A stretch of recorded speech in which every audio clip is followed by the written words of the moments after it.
Bangun kakek, cucumu datang.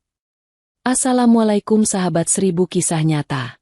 Bayangkan, ketika semua dokter sudah menyerah, alat-alat medis berbunyi pelan, seolah hanya menunggu satu hal terakhir terjadi.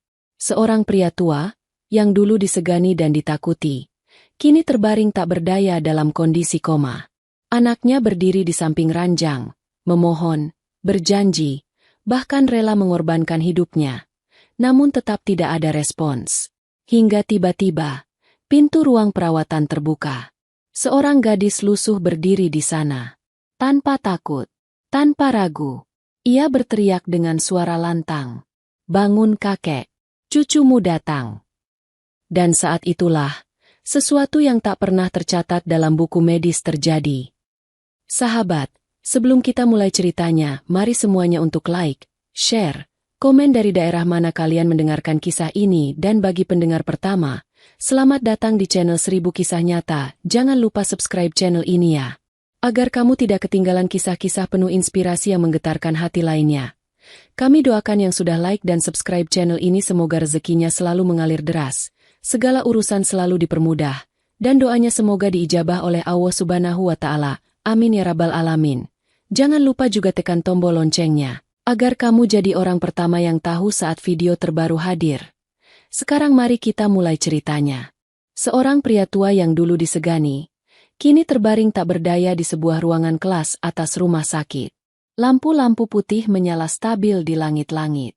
Mesin-mesin medis berbunyi pelan, teratur, namun justru terasa menekan dada. Surya Pratama terbaring dengan mata terpejam. Wajahnya pucat, tubuhnya diam, nyaris tanpa gerak, hanya dada yang naik turun perlahan mengikuti alat bantu. Di sisi ranjang, seorang pria berdiri dengan bahu kaku dan mata merah. Raka Pratama, putra tunggalnya. Tangannya menggenggam sisi ranjang begitu erat, seolah takut jika ia melepaskannya, sesuatu yang lebih buruk akan terjadi. Napasnya berat, rahangnya mengeras menahan tangis yang sejak tadi menggantung di ujung mata. Ayah. Suaranya bergetar, namun tidak ada jawaban. Raka menunduk. Air mata jatuh satu persatu ke lantai rumah sakit yang dingin. Ia terlambat. Ia selalu merasa punya waktu. Hingga akhirnya waktu itu berhenti tanpa menunggunya siap. 2 hari sebelumnya, semua ini terasa mustahil. Karena Surya Pratama bukan pria yang mudah tumbang. Awal mula 2 hari lalu, nama Surya Pratama disebut dengan nada hormat di ruang rapat manapun. Ia bukan sekadar pemilik perusahaan raksasa. Ia adalah bayangan besar yang membuat orang-orang menahan napas saat melintas. Rambutnya sudah memutih, namun tubuhnya masih tegap. Langkahnya masih seperti komandan. Tatapannya masih tajam.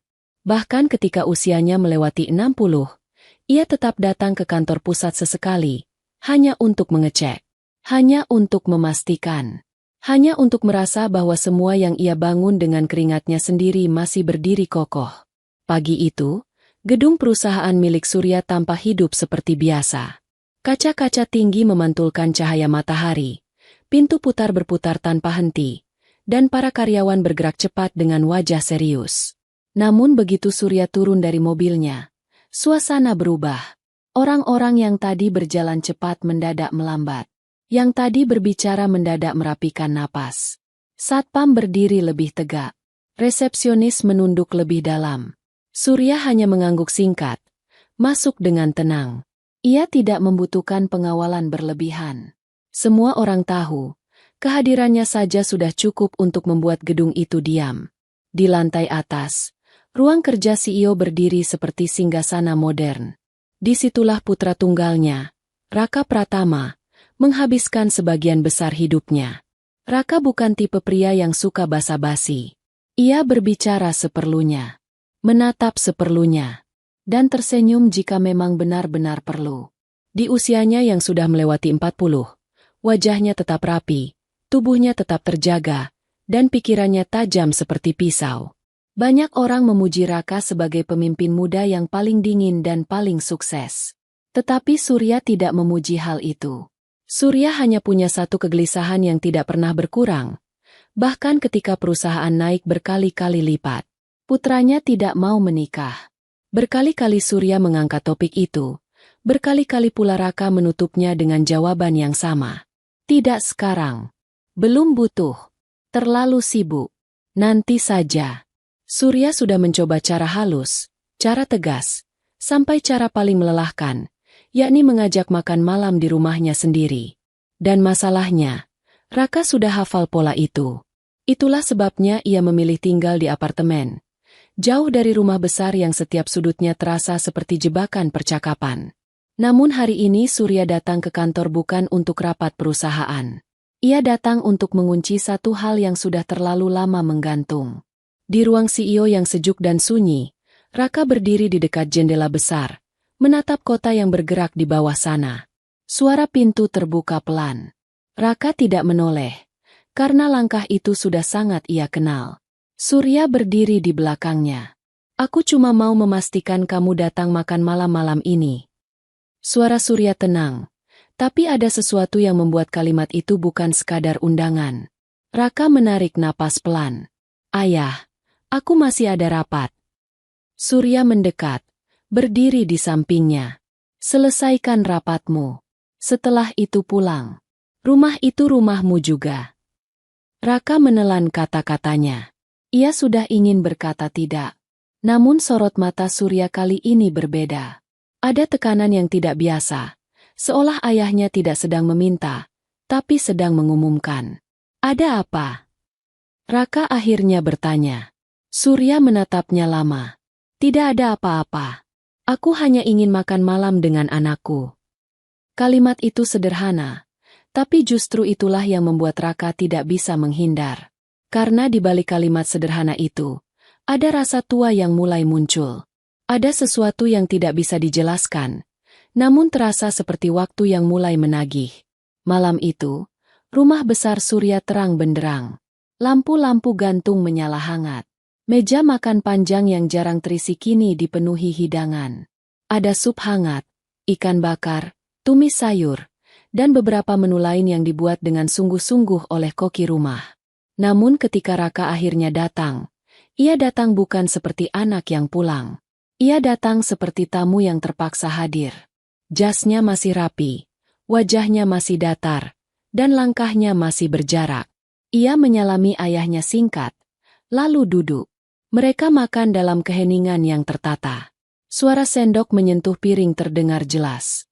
Suara napas pun terasa terlalu nyata. Surya makan pelan. Raka makan cepat, seperti ingin segera menyelesaikan. Dan benar saja, di sela-sela makan yang terasa seperti berjalan di atas kaca, Surya meletakkan sendoknya. Ayah sudah atur pertemuan. Suaranya tenang, tapi tegas. Raka berhenti mengunyah. Surya melanjutkan. Putri teman ayah. Namanya Aurelia Maheswari. Usianya dewasa, seimbang denganmu, dan belum pernah menikah. Raka menatap piringnya, lalu menatap ayahnya. Ayah, aku sudah bilang, aku tidak mau. Surya tidak terlihat marah. Ia hanya terlihat lelah. Kamu sudah terlalu lama bilang tidak. Raka menahan nada. Ayah, jangan atur hidupku. Surya menatap putranya tajam. Aku bukan atur hidupmu. Aku cuma ingin kamu punya keluarga. Aku ingin lihat kamu pulang ke rumah dengan alasan selain kerja. Aku ingin dengar tawa di rumah ini. Aku ingin cucu. Kata cucu itu seperti pukulan pelan yang tepat di dada. Raka menunduk sebentar. Tangannya menggenggam sendok lebih kuat dari seharusnya. Aku tidak butuh itu.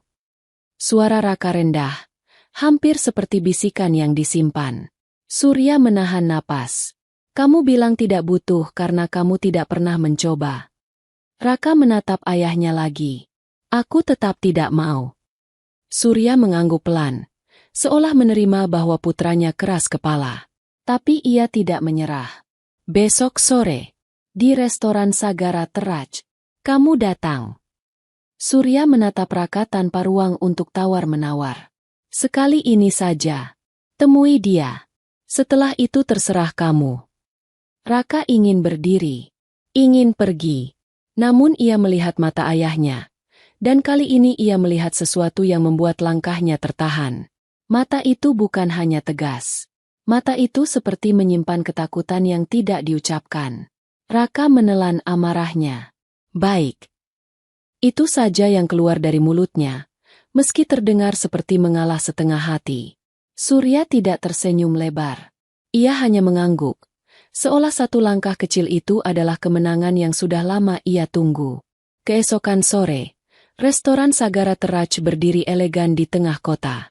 Lampu-lampu temaram, musik lembut, aroma makanan mahal, dan pelayan yang bergerak seperti bayangan. Raka datang tepat waktu, duduk di meja yang sudah dipesan. Dan di sana, Aurelia Maheswari menunggunya. Wanita itu cantik, rapi, dan percaya diri. Bajunya mewah namun tidak berlebihan. Senyumnya terlatih, seperti seseorang yang biasa tampil di acara besar. Begitu melihat Raka, ia berdiri dengan antusias. "Halo, akhirnya kita bertemu." Suara Aurelia ceria. Raka hanya mengangguk singkat, duduk tanpa banyak kata. Aurelia mulai berbicara tanpa henti. Tentang kesukaan makan, tentang perjalanan, tentang rencana masa depan. Ia bahkan menyinggung bulan madu seolah semuanya sudah disepakati. "Kalau aku sih suka pantai, Maldives atau Santorini. Tapi Bali juga romantis." Aurelia tertawa kecil. "Kamu pasti tipe yang suka tempat tenang, ya?" Raka hanya menatap gelas airnya, sesekali mengangguk tanpa benar-benar terlibat. Aurelia terus berbicara. Semakin lama semakin berani. Semakin yakin. Seolah Raka hanya butuh didorong sedikit untuk menjadi calon suami yang siap. Namun di dalam kepala Raka, semua itu seperti suara jauh. Yang ia pikirkan bukan Aurelia, melainkan ayahnya yang menunggu hasil pertemuan ini. Raka akhirnya bicara, pelan namun jelas. "Kita hentikan sampai di sini." Aurelia terdiam. Raka melanjutkan, "Aku tidak berniat menikah. Aku minta maaf kalau ini membuang waktumu." Wajah Aurelia berubah. Senyumnya memudar. Matanya berkaca-kaca. Bukan karena ia rapuh, tapi karena harga dirinya tertusuk. "Kamu bahkan tidak mencoba mengenalku." Suaranya bergetar. Raka menatapnya datar. "Aku tidak ingin memberi harapan palsu." Aurelia berdiri cepat. Kursinya bergeser kasar. Ia menahan air matanya, namun tetap jatuh. Tanpa berkata lagi, Aurelia melangkah keluar dari restoran dengan wajah menangis. Raka tetap duduk beberapa detik, menatap meja yang tiba-tiba terasa kosong. Lalu ia berdiri dan pergi. Kembali ke apartemennya. Seolah tidak ada yang terjadi. Namun malam itu, di rumah besar Surya, sesuatu yang tidak terlihat mulai merambat. Karena Aurelia tidak hanya menangis. Ia mengadu. Keesokan paginya, Surya datang ke kantor Raka dengan wajah yang menahan malu. Ia tidak membawa staf. Ia datang sendiri. Dan begitu pintu ruang CEO tertutup, suara Surya meledak. "Kamu mempermalukan ayah." Suara Surya tajam. Raka berdiri dari kursinya, menatap ayahnya. "Aku hanya jujur." "Jujur." Surya tertawa pendek, tapi tawanya tidak ada hangat. "Jujur bisa disampaikan tanpa menghancurkan orang." Raka menghela napas. "Ayah memaksaku bertemu. Aku tidak bisa pura-pura." Surya melangkah maju. "Aku minta kamu hanya satu kali. Satu kali saja." Raka menahan emosi. Ayah selalu bilang satu kali, tapi setelah itu ayah akan ulang lagi. Surya mengangkat tangannya, seolah ingin menahan marah, namun dadanya tiba-tiba terasa sesak. Ia berhenti bicara. Matanya melebar sedikit. Tangannya turun ke dada. Raka langsung menegang. "Ayah." Surya mencoba berdiri tegak, tapi tubuhnya goyah. Wajahnya memucat. Napasnya tersengal. Dan sebelum Raka sempat mendekat sepenuhnya, Surya jatuh. Bukan jatuh pelan. Jatuh seperti tubuh yang diputus dari kekuatan. Raka menangkap bahunya, namun berat ayahnya membuatnya ikut oleng. Ia berteriak memanggil bantuan. Sekretaris panik. Staf berlarian. Ambulans dipanggil. Dalam hitungan menit, Surya sudah dibawa turun dengan tandu, wajahnya pucat, tangannya masih menggenggam dada. Raka ikut masuk ambulans. Duduk di samping ayahnya. Tangannya gemetar. Namun ia memaksa diri tetap tenang. Sirene memekakan telinga. Jalanan membuka. Dunia seolah berubah menjadi jalur lurus menuju rumah sakit. Di ruang gawat darurat, dokter berlari, perawat sibuk, lampu-lampu putih menyilaukan. Raka berdiri di luar, menatap pintu ruang tindakan yang tertutup. Untuk pertama kalinya, ia merasa takut seperti anak kecil. Bukan takut kehilangan perusahaan. Bukan takut kehilangan jabatan. Tapi takut kehilangan satu-satunya orang yang selalu menunggunya pulang. Pintu terbuka. Seorang dokter senior keluar dengan wajah serius. "Pak Raka." Suara dokter itu tegas. "Ayah Anda mengalami serangan jantung. Kita harus melakukan operasi segera." Raka menelan napas. "Lakukan." Dokter mengangguk dan masuk lagi. Raka berdiri sendirian di lorong panjang rumah sakit itu. Lampu-lampu putih. Bau antiseptik. Suara langkah cepat. Dan di dalam kepalanya, kalimat ayahnya berputar tanpa henti. "Aku ingin cucu. Aku ingin dengar tawa di rumah ini." Raka memejamkan mata. Tangannya mengepal. Lalu perlahan longgar. Ia menunduk. Seolah menahan sesuatu yang mulai runtuh dari dalam. Operasi berjalan lama. Waktu terasa seperti tidak bergerak. Ketika akhirnya dokter keluar lagi, wajahnya masih serius, namun tidak sekeras tadi. "Operasi berhasil," dokter berkata. "Namun kita harus lihat beberapa jam ke depan." Raka mengangguk cepat. "Ayahku akan sadar." Dokter tidak langsung menjawab. Ia hanya menatap Raka sebentar, lalu berkata pelan, "Kita berharap begitu." Kalimat itu menancap seperti dingin. Raka berdiri, menatap pintu ruang intensif yang tertutup. Di balik pintu itu, ayahnya terbaring, terhubung dengan alat-alat.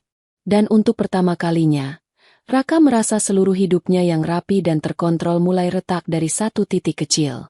Di ujung lorong, seorang perawat mendorong troli. Suara roda troli itu terdengar seperti hitungan waktu yang berjalan tanpa ampun.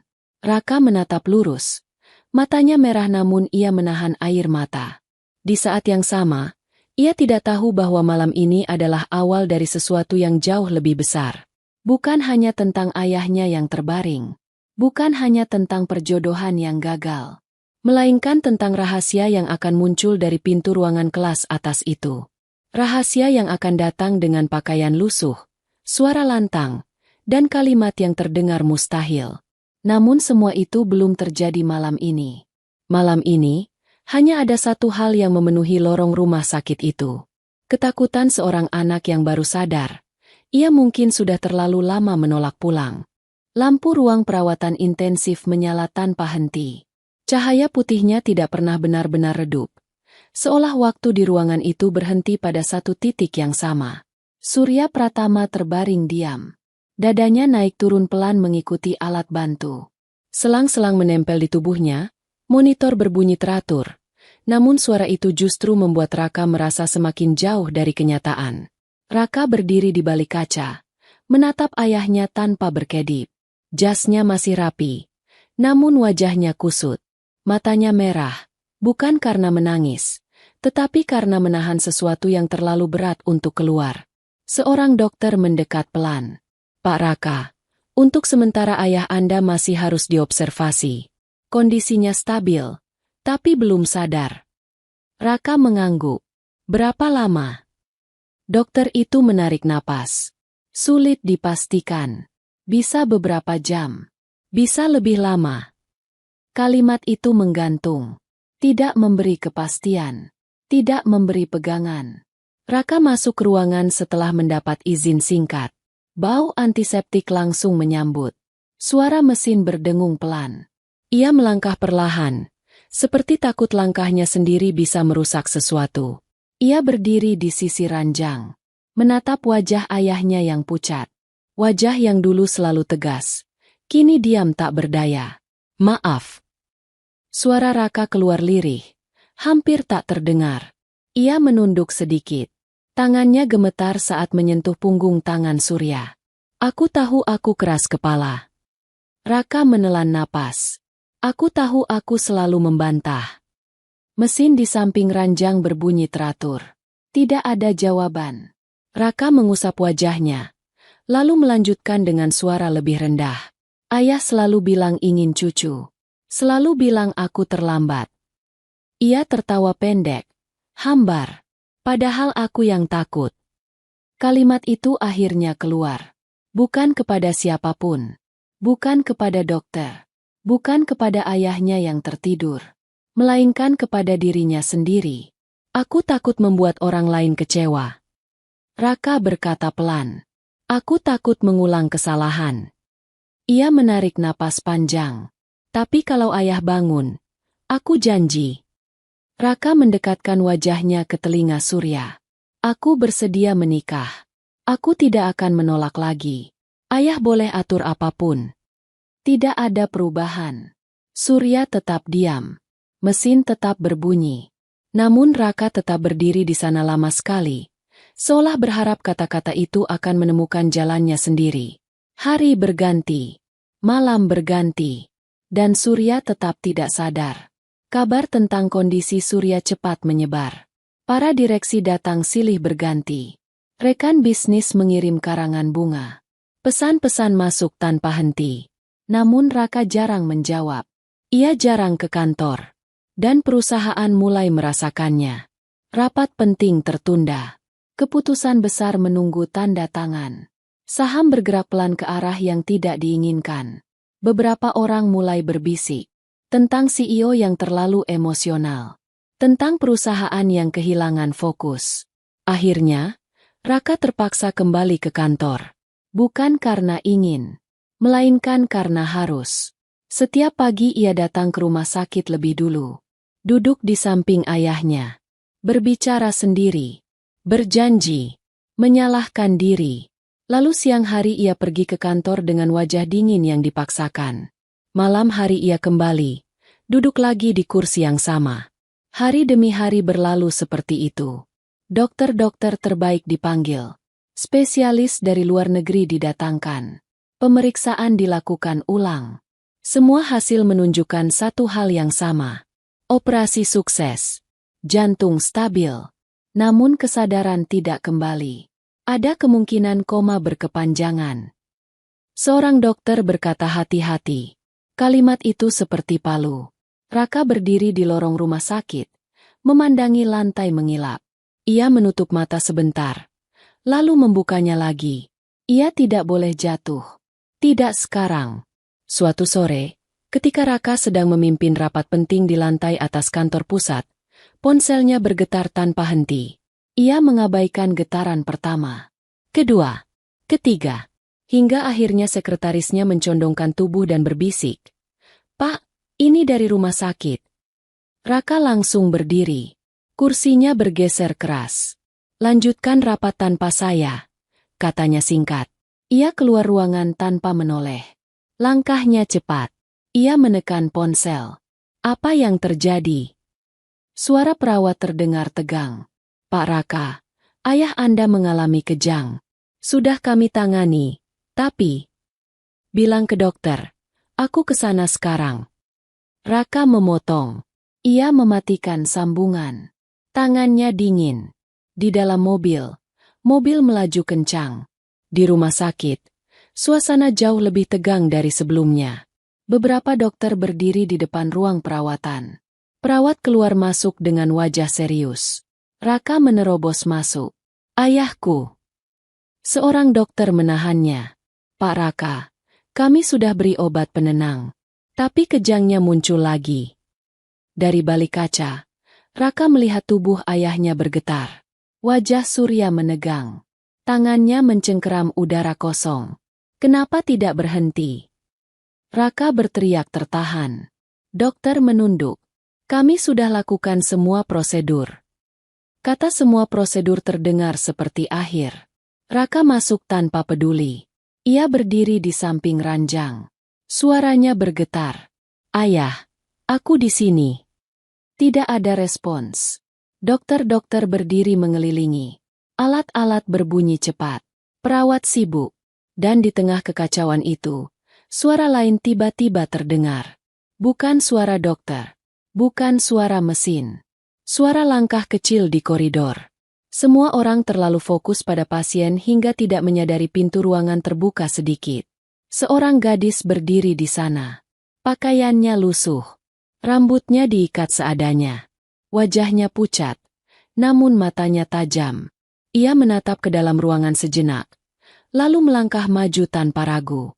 Sebelum siapapun sempat menghentikannya, suara gadis itu menggema. Bangun kakek. Jeda singkat. Cucumu datang. Semua kepala menoleh bersamaan. Raka membeku. Siapa dia? Pengawal bergerak cepat. Hei, keluar. Raka menoleh tajam. Usir dia. Pengawal menarik lengan gadis itu. Gadis itu tidak melawan. Ia hanya menatap ke arah ranjang. Dan tepat sebelum ia benar-benar diseret keluar, sesuatu yang mustahil terjadi. Tubuh Surya berhenti bergetar. Kejang itu terhenti begitu saja. Monitor yang tadi berbunyi cepat, kini kembali teratur. Seorang dokter membelalak. Tunggu. Semua mata kembali keranjang. Kelopak mata Surya bergerak. Pelan. Lalu terbuka. Untuk pertama kalinya setelah operasi. Ruangan itu membeku. Tidak ada suara. Tidak ada gerakan. Surya menatap lurus ke depan. Lalu perlahan memutar kepalanya. Tatapannya berhenti pada satu titik. Pada gadis lusuh yang masih dipegang pengawal. Bibir Surya bergerak. Senyum tipis muncul. Gadis itu terlepas dari pegangan pengawal. Ia melangkah maju dan duduk di sofa kecil di dalam ruangan. Seolah itu tempatnya sejak awal. Dokter berlari mendekat. Pak Surya, bisa dengar saya? Surya berkedip pelan. Masih bingung. Namun sadar. Raka berdiri mematung. Kakinya terasa berat. Matanya tidak lepas dari ayahnya. Lalu dari gadis itu. Dokter memeriksa cepat. Memberi instruksi. Suara kembali ramai. Namun kali ini nadanya berbeda. Bukan panik. Melainkan heran bercampur lega. Beberapa menit kemudian, dokter berdiri di depan Raka. Pak Raka, ayah Anda sadar. Kondisinya stabil. Kami akan terus observasi. Tapi ini di luar dugaan. Raka mengangguk pelan. Namun pikirannya bukan pada dokter. Matanya kembali ke gadis itu. Gadis itu duduk tenang, menatap Surya dengan senyum kecil. Tidak takut, tidak gugup. Surya menatapnya kembali, seperti menatap sesuatu yang sangat dikenalnya.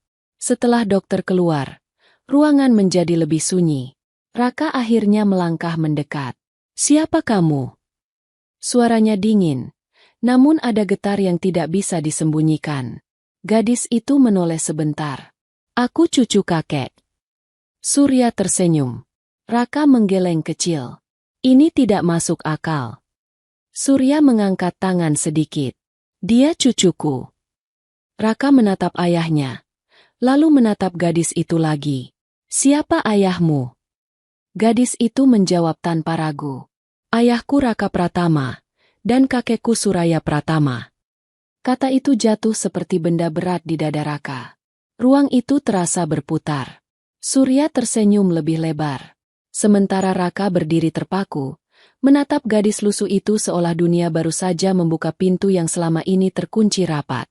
Dan malam itu, tanpa ada yang benar-benar siap, sebuah rahasia mulai berdiri di tengah ruangan kelas atas rumah sakit itu. Namun jawabannya belum akan datang sekarang. Ruang perawatan kelas atas itu perlahan kembali sunyi. Bukan sunyi yang menenangkan, melainkan sunyi yang menekan dada. Suara mesin monitor kini terdengar lebih teratur. Namun bagi Raka, setiap bunyinya justru terasa semakin nyata, seolah mengingatkannya bahwa ia belum sedang bermimpi. Surya Pratama terbaring dengan posisi setengah duduk. Wajahnya masih pucat, tapi matanya terbuka. Pandangannya bergerak pelan, menyapu ruangan, lalu kembali berhenti pada gadis lusuh yang duduk di sofa kecil dekat jendela. Gadis itu terlihat tenang. Tidak resah. Tidak canggung. Ia menyilangkan kaki dengan santai. Kedua tangannya diletakkan di pangkuan. Matanya sesekali menatap Surya dengan senyum kecil, seperti seorang anak yang sedang menunggu kakeknya selesai berbicara. Raka masih berdiri di dekat ranjang. Kepalanya penuh. Dadanya sesak. Ayah. Raka akhirnya membuka suara, pelan namun tegang. Ayah percaya dia. Surya mengangguk perlahan. Tentu. Raka menggeleng kecil. Tidak mungkin. Kenapa ayah bisa langsung percaya dia cucu ayah? Aku tak punya anak ayah. Dia entah datang dari mana. Surya menoleh, menatap putranya dengan sorot yang lelah namun hangat. Kau selalu bilang tidak mungkin, bahkan untuk hal-hal yang seharusnya paling dekat denganmu. Surya menatap gadis itu. Dia cucuku. Lihat wajahnya, mirip denganmu. Raka terdiam. Kini ia benar-benar memperhatikannya. Rambutnya hitam, sedikit bergelombang, diikat sederhana. Wajahnya bersih tanpa riasan. Bajunya memang lusuh, tapi matanya jernih. Dan semakin lama Raka menatap, semakin muncul perasaan aneh yang sulit dijelaskan. Garis alis itu, bentuk hidung itu, sorot mata itu. Semuanya terasa asing sekaligus terlalu familiar. Surya berkata pelan, ayah tak akan memaksamu menikah lagi. Ayah sudah punya cucu cantik. Kenapa kau baru bilang sekarang? Jika kau bilang dari dulu, aku pasti tak akan setiap hari berdebat denganmu soal pernikahan. Raka terdiam. Kalimat itu terasa seperti sindiran yang datang terlalu tepat. Raka menoleh lagi ke arah gadis itu. Kamu bilang kamu cucu ayahku. Raka berkata pelan. Siapa namamu? Gadis itu menoleh sebentar. Zahra. Jawabannya singkat. Lalu ia kembali menatap Surya. Seolah Raka hanya angin lalu. Raka menarik napas. Zahra, ini rumah sakit. Bukan tempat bercanda. Surya mendengus pelan. Jangan bentak cucuku. Nada Surya lembut. Tapi ada ketegasan yang tidak bisa dibantah. Ayahnya bahkan terlihat jauh lebih segar padahal baru beberapa saat lalu kejang hebat. Raka terdiam lagi. Ia tidak terbiasa dibantah dengan cara seperti itu. Zahra. Raka mencoba lagi. Suaranya lebih rendah. Kalau aku ayahmu, lalu siapa ibumu? Zahra tidak langsung menjawab. Ia bangkit dari sofa, berjalan mendekat keranjang, lalu mengambil segelas air kecil di meja. Dengan hati-hati, ia membantu Surya minum. Tangannya luwes, seperti sudah sering melakukan hal itu. Raka menatap pemandangan itu dengan perasaan aneh. Seolah ia sedang melihat sesuatu yang seharusnya tidak mungkin, tapi terjadi begitu alami. Pelan kakek. Zahra berbisik. Surya tersenyum, patuh seperti anak kecil. Setelah itu, Zahra kembali duduk. Ia tetap tidak menatap Raka. Jawab aku. Raka mulai kehilangan kesabaran. Siapa ibumu? Zahra tetap diam. Raka menghela napas keras. Atau kamu menipu? Zahra masih tidak bereaksi. Surya menoleh tajam ke arah Raka. Jangan bicara begitu. Raka menatap ayahnya. Ayah, ini tidak masuk akal. Tiba-tiba ada anak mengaku cucu. Datang entah dari mana. Surya mengangkat tangan pelan. Dia cucuku. Kenapa ayah begitu yakin? Raka bertanya. Suaranya bergetar. Surya tersenyum kecil. Lihat wajahnya. Raka refleks menoleh lagi. Dan saat itulah dadanya terasa makin berat. Zahra memang sangat mirip dengannya. Bukan hanya satu dua bagian, melainkan keseluruhan. Seorang perawat masuk sebentar, memberi informasi bahwa kondisi Surya akan terus dipantau dan ia boleh berbicara, tapi jangan terlalu lama. Setelah itu perawat keluar, meninggalkan mereka bertiga dalam keheningan yang semakin menekan. Surya akhirnya berbicara lagi. Ayah sudah lama ingin cucu. Ternyata dia telah datang. Zahra tersenyum kecil, seperti menikmati candaan itu. Raka merasa terasing. Ia berdiri di ruangan itu, tapi seolah bukan bagian dari apapun. Beberapa menit kemudian, dokter kembali masuk. Ia memeriksa Surya dengan saksama. tekanan darah, detak jantung, respons mata. Semua dicatat. Ini luar biasa. Dokter berkata jujur. Kesadarannya kembali dengan sangat baik. Raka bertanya cepat. Ayah saya akan pulih. Dokter mengangguk. Dengan perawatan, kemungkinan besar. Raka mengangguk.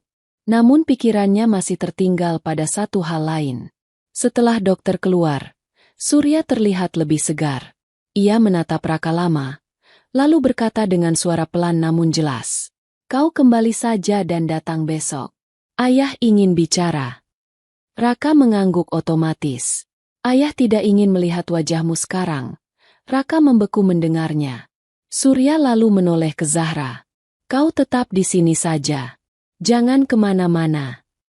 Zahra mengangguk patuh. Raka menatap pemandangan itu. Ia merasa seperti tamu di ruangannya sendiri. Ayah. Raka akhirnya berkata. Aku harus kembali ke kantor. Surya melambaikan tangan kecil. Pergilah. Urusanmu banyak. Raka melangkah ke pintu. Namun sebelum keluar, ia menoleh lagi. Zahra sedang tertawa kecil karena Surya mengomentari rambutnya yang kusut. Pemandangan itu menusuk sesuatu di dada Raka. Ia keluar ruangan dengan langkah berat. Malam itu, Raka tidak langsung kembali ke kantor.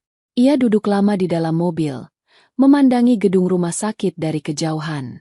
Kepalanya penuh potongan-potongan masa lalu yang ia coba kubur.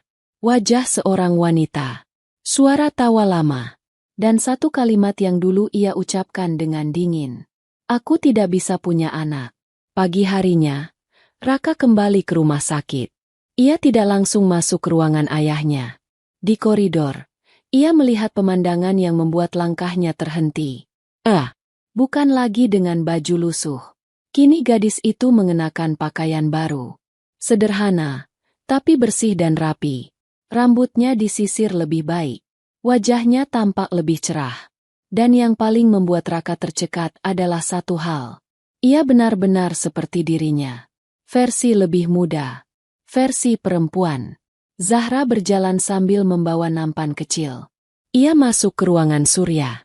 Dari balik pintu yang sedikit terbuka, Raka melihat Zahra menyuapi ayahnya dengan sabar.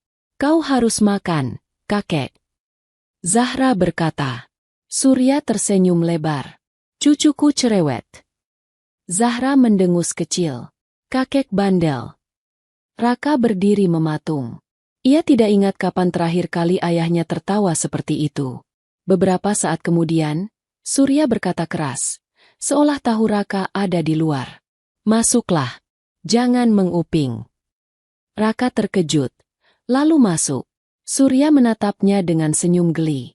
Sebagai ayah, kau pelit sekali. Cucuku kemarin datang dengan baju lusuh. Zahra ikut menoleh, menatap Raka dengan ekspresi kesal. Iya. Raka terdiam. Aku tidak tahu.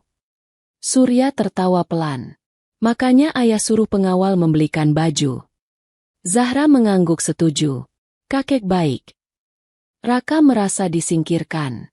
Ia duduk di kursi dekat ranjang. Tangannya menggenggam lutut. Ia menatap Zahra lama, lalu berkata, Zahra, jika aku benar ayahmu, lalu siapa ibumu? Zahra tidak menjawab. Raka menelan emosi. Jawab aku. Zahra tetap diam. Surya menghela napas. Jangan memaksa. Raka mengangkat suara sedikit. Ayah, aku perlu tahu. Dan tanpa sadar, satu nama keluar dari mulut Raka. Nama yang selama ini terkunci rapat di sudut hatinya. Laras. Apa nama ibumu Laras? Zahra menoleh tajam. Matanya yang tadinya tenang mendadak berkaca-kaca. Rahangnya mengeras. Tangannya mengepal. Surya langsung menegur. Raka. Namun Zahra sudah berdiri. Jangan sebut nama ibu. Suara Zahra bergetar. Namun jelas. Bukan suara anak kecil yang berbohong. Melainkan suara seseorang yang menyimpan luka. Raka membeku. Surya menatap putranya dengan marah. Keluar. Raka terkejut. Ayah. Keluar. Surya menegaskan. Sekarang. Raka menatap Zahra sekali lagi. Gadis itu membalikkan badan, menyembunyikan wajahnya. Dengan langkah berat, Raka keluar ruangan. Di lorong, ia berhenti. Dari balik pintu, terdengar suara isak tertahan. Lalu suara Surya yang lembut, menenangkan cucunya. Raka menutup mata. Kini ia yakin, puzzle itu nyata. Dan jawaban atas semua ini ada pada satu hal yang selama ini ia hindari. Masa lalu. Dan besok, ia akan mencarinya. Namun sebelum itu, ia harus menghadapi satu kebenaran lain yang tidak kalah mengguncang. Pintu ruang perawatan tertutup pelan di belakang Raka. Lorong rumah sakit terasa lebih panjang dari biasanya. Lampu-lampu putih memantul di lantai mengilap. Namun bagi Raka, semuanya terlihat buram. Ia berjalan tanpa tujuan beberapa langkah, lalu berhenti, menempelkan punggungnya ke dinding dingin. Dadanya naik turun, napasnya terasa berat. Nama itu masih menggema di kepalanya. Laras. Nama yang seharusnya sudah lama terkubur. Nama yang tidak pernah ia sebut. Bahkan dalam pikirannya sendiri. Nama yang dulu ia dorong keluar dari hidupnya dengan kata-kata paling kejam yang pernah ia ucapkan. Raka menutup mata. 15 tahun lalu. Saat ia masih belum menjadi CEO besar seperti sekarang. Saat hidupnya belum sekeras baja. Saat ia masih bisa tertawa tanpa perhitungan. Laras adalah perempuan yang datang tanpa banyak tuntutan. Sederhana. Dan terlalu tulus untuk seseorang seperti Raka saat itu.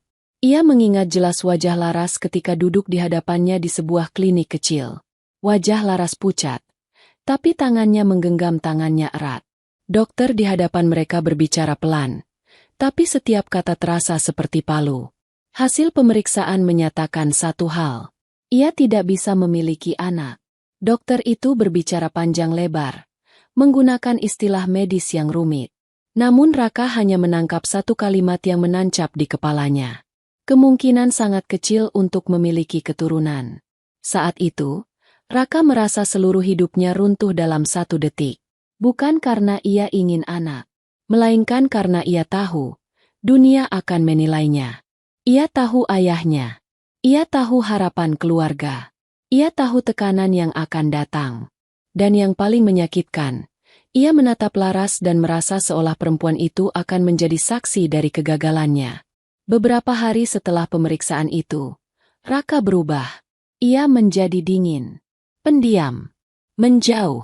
Laras mencoba bertanya, mencoba mendekat, mencoba bertahan.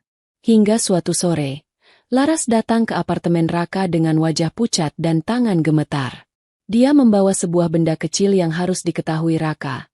Namun waktunya ini sangat tidak tepat. Ia berdiri di depan pintu itu lama sekali sebelum akhirnya mengetuk. Pintu terbuka. Raka berdiri di sana dengan wajah datar. Ada apa? Tanyanya singkat. Laras menelan ludah. Suaranya bergetar saat akhirnya berkata, "Aku hamil." Kalimat itu menggantung di udara. Raka membeku. Beberapa detik berlalu sebelum ekspresinya berubah. Bukan bahagia. Bukan terkejut dengan cara yang wajar. Melainkan marah. Berhenti bercanda. Suara Raka dingin. Laras menggeleng cepat. "Aku tidak bercanda." Raka tertawa pendek. Tawanya kosong. "Aku baru keluar dari rumah sakit." Katanya pelan namun tajam. "Dokter bilang aku tidak bisa punya anak." Laras mendekat satu langkah. "Raka, mungkin pemeriksaan itu ada yang salah. Kau mungkin perlu periksa lagi. Dengarkan aku." "Tidak." Raka memotong. Suaranya mulai meninggi. "Kau pikir aku bodoh?" Laras terkejut. "Apa maksudmu?" Raka menatapnya dengan mata merah. Penuh luka yang berubah menjadi kemarahan. "Kau datang membawa cerita ini setelah aku divonis seperti itu." Air mata Laras jatuh. "Raka, anak ini anakmu." Raka tertawa lagi. Kali ini pahit. "Anakku." Ia melangkah mundur, membuka pintu lebih lebar. "Pergi." Laras terpaku. "Apa?" "Pergi dari hidupku. Suara Raka keras. Aku tidak mau hidup dengan perempuan yang membawa kebohongan. Laras menangis. Aku tidak berbohong. Aku bersumpah. Raka memalingkan wajahnya. Kalau kau tetap di sini, aku akan semakin membencimu. Kalimat itu menghancurkan segalanya. Laras berdiri lama di ambang pintu. Tangannya melindungi perutnya tanpa sadar. Matanya memandang pria yang ia cintai seolah tidak mengenalnya lagi. Baik. Suaranya pecah. Aku pergi. Raka memilih menutup pintu tanpa menoleh. Sejak hari itu, ia tidak pernah mencarinya. Tidak pernah bertanya. Tidak pernah ingin tahu. Ia mengubur masa lalu itu bersama keyakinan bahwa ia memang tidak bisa memiliki anak. Kini, di lorong rumah sakit ini, keyakinan itu mulai retak. Raka membuka mata.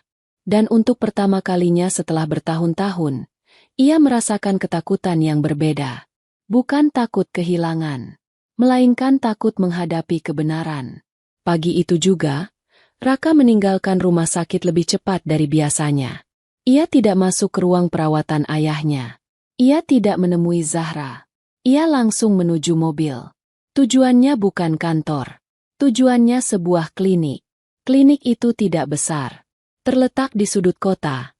Bersih, tenang, dan tidak mencolok. Tempat yang sama dengan tempat ia pernah duduk 15 tahun lalu. Raka berdiri beberapa detik di depan pintu kaca sebelum masuk.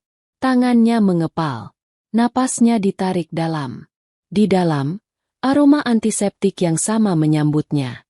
Namun wajah-wajah di sana sudah berbeda. Seorang perawat menyapanya sopan. Ada yang bisa kami bantu? Aku ingin bertemu dokter. Raka berkata singkat. Masalah kesuburan. Perawat itu mengangguk dan mempersilakannya duduk. Beberapa menit kemudian, seorang dokter pria paruh baya masuk. Wajahnya tenang. Sorot matanya tajam, namun tidak menghakimi. Silakan duduk. Dokter itu berkata. Raka duduk. Tenggorokannya terasa kering. Apa yang bisa saya bantu? Dokter bertanya. Raka menelan napas. Saya pernah diperiksa bertahun-tahun lalu. Di tempat ini, dinyatakan tidak bisa memiliki anak. Dokter itu mengangguk pelan. Dan sekarang? Raka menatap lantai sebentar. Saya ingin memeriksa ulang. Dokter tidak bertanya banyak. Ia hanya mencatat. Menjelaskan prosedur singkat. Pemeriksaan dilakukan hari itu juga. Waktu kembali terasa lambat. Raka duduk di ruang tunggu, menatap jam dinding yang bergerak terlalu pelan. Pikirannya kembali ke rumah sakit. Ke Zahra. Ketatapan matanya yang marah saat nama ibunya disebut. Sore hari, dokter itu memanggilnya kembali. Raka masuk ke ruang konsultasi dengan jantung berdegup keras. Dokter membuka map hasil pemeriksaan. Membacanya sebentar. Lalu menatap Raka. Tidak ada masalah. Dokter itu berkata dengan suara tenang. Raka mengerjap. Apa? Hasil Anda normal. Dokter melanjutkan. Anda subur. Tidak ada indikasi mandul. Kata-kata itu terasa tidak nyata. Tidak mungkin. Raka berbisik. Dokter menghela napas. Kemungkinan besar pemeriksaan lama Anda tidak akurat. Bisa karena alat, bisa karena faktor sementara. Raka menggenggam kursi. Jadi, saya bisa punya anak. Dokter mengangguk. Ya. Kalimat sederhana itu menghantam Raka lebih keras daripada kabar apapun yang pernah ia terima. Ia keluar dari klinik dengan tangan gemetar. Masuk ke mobil. Menyalakan mesin. Namun ia tidak langsung pergi. Mobil itu berhenti di pinggir jalan. Raka menunduk, memandangi lembar hasil pemeriksaan di tangannya. Ia tertawa pendek. Lalu tangis itu pecah. Tangisan seorang pria dewasa yang selama ini merasa dirinya rusak. Tangisan seseorang yang menyadari, kesalahan terbesar dalam hidupnya bukan karena ia tidak mampu, melainkan karena ia percaya pada sesuatu yang salah. Ia memukul setir pelan. Air mata jatuh tanpa ia tahan. Laras. Namanya keluar lagi. Kali ini dengan penyesalan yang begitu dalam. Ia mengingat wajah Laras saat terakhir kali mereka bertemu. Ia mengingat tatapan kecewa itu. Dan kini ia tahu, semua itu terjadi karena kebodohannya sendiri. Raka menghapus wajahnya, menarik napas panjang. Ia harus kembali ke rumah sakit. Saat matahari mulai condong ke barat, Raka tiba kembali di rumah sakit. Langkahnya cepat, dadanya penuh. Ia membuka pintu ruang perawatan ayahnya. Kosong. Ranjang surya ada. Mesin berbunyi pelan. Namun Zahra tidak ada. Raka menoleh ke kiri dan kanan. Matanya mencari panik. Ia keluar ke lorong. Perawat. Seorang perawat mendekat. Ada yang bisa saya bantu? Gadis yang tadi bersama ayah saya. Suara Raka meninggi. Di mana dia?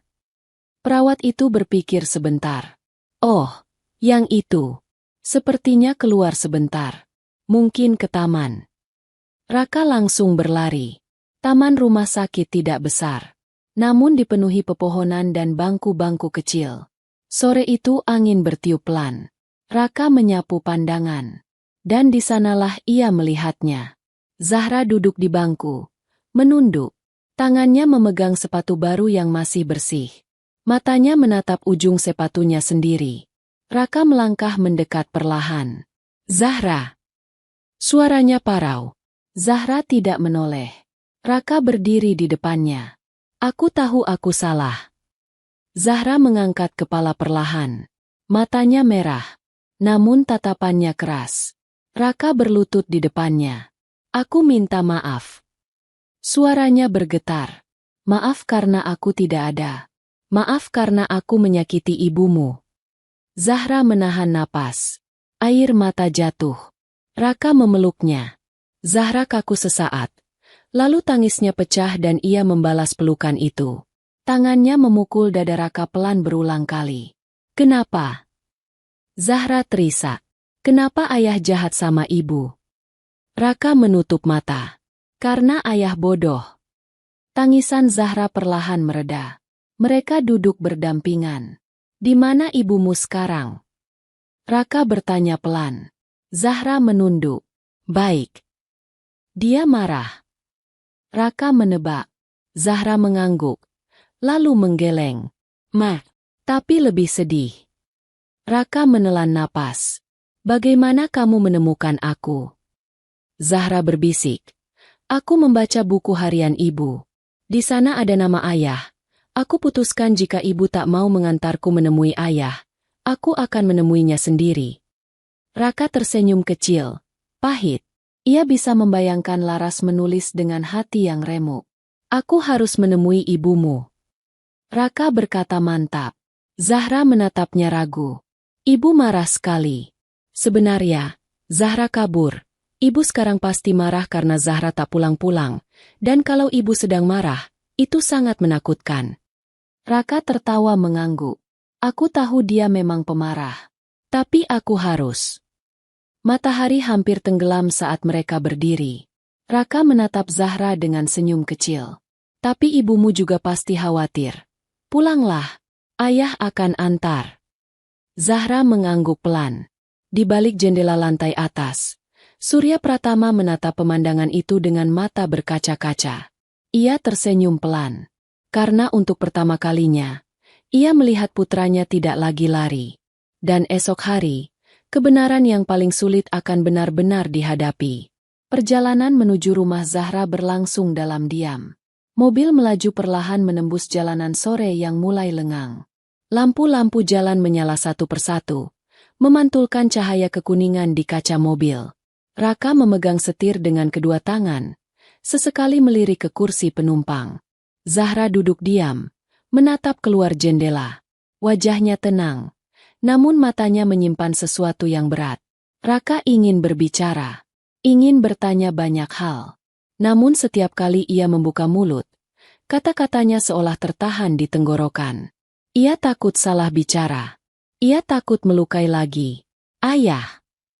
Zahra akhirnya membuka suara, masih menatap keluar. Ibu marah kalau Zahra pulang malam. Raka mengangguk. Ayah mengerti. Zahra menoleh sedikit. Ibu kalau marah, suaranya keras. Raka tersenyum kecil, pahit. Ayah ingat. Zahra mengerutkan dahi.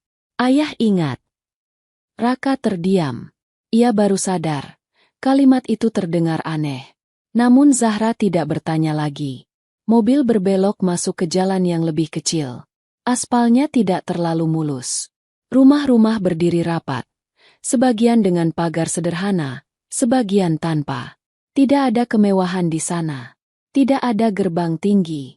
Tidak ada satpam. Hanya kehidupan yang berjalan apa adanya. Mobil berhenti di depan sebuah rumah kecil dengan dinding cat yang sudah mulai pudar. Di halaman, seorang wanita sedang menyapu. Rambutnya diikat sederhana.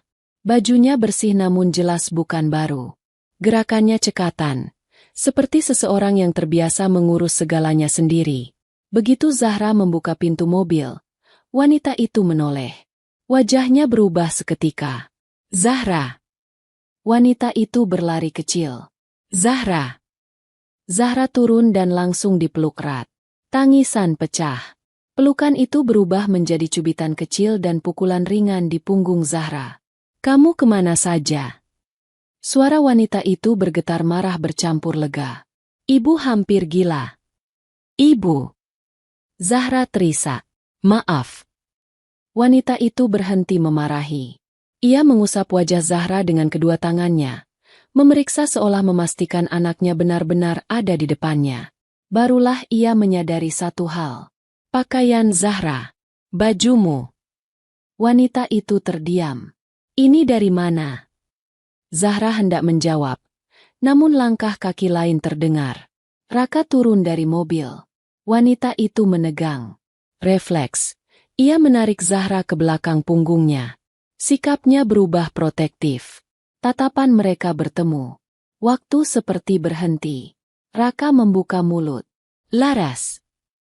Nama itu meluncur pelan, namun cukup untuk membuat Laras menggigil. Pergi. Suara Laras dingin. Kau tidak berhak menyebut namaku. Zahra menoleh bingung, menatap ibunya. Raka melangkah maju satu langkah. Aku hanya ingin bicara. Tidak. Laras menggeleng keras. Kau sudah cukup bicara 15 tahun lalu. Ia membuka pintu rumah, menarik Zahra masuk. Pintu ditutup. Dikunci. Raka berdiri terpaku di depan pintu kayu itu. Malam turun perlahan. Lampu rumah menyala dari dalam. Suara peralatan dapur terdengar samar. Raka masih berdiri di sana. Di dalam rumah, Laras memeluk Zahra erat. Tangannya gemetar. Matanya basah. Ibu.